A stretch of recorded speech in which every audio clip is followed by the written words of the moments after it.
নমস্কার বন্ধুরা, গ্রাম বাংলা রান্নাঘরে সবাইকে স্বাগত। আজকে আপনাদের সাথে শেয়ার করব সর্ষে শিম।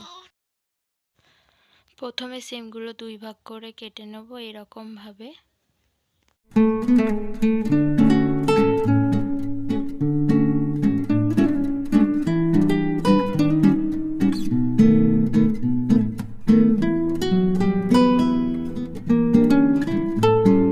শিম সব কাটা হয়ে গেছে।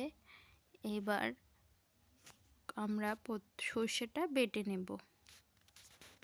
সর্ষেটা প্রথমে এরকমভাবে জলে ধুয়ে নেব, তারপর বেশ একদম যাতে সর্ষের কালো যে ওপরের খোসাটা না থাকে ওই রকমভাবে পুরো একদম মিহি করে বেটে নেব।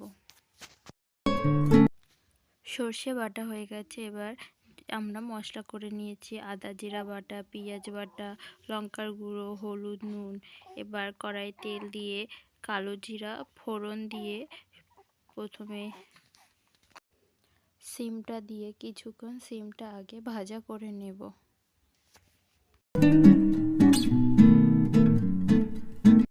শিমটা ভাজা হয়ে গেছে। এবার বেটে রাখা মশলাগুলো সব দিয়ে শিমটা বেশ কিছুক্ষণ কষিয়ে নেব।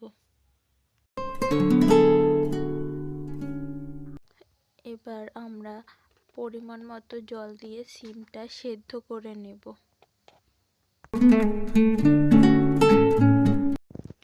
জল শুকিয়ে গেছে, শিমও সেদ্ধ হয়ে গেছে। এবার সর্ষে বাটাটা দিয়ে কিছুক্ষণ নাড়াচাড়া করে নামিয়ে নেব।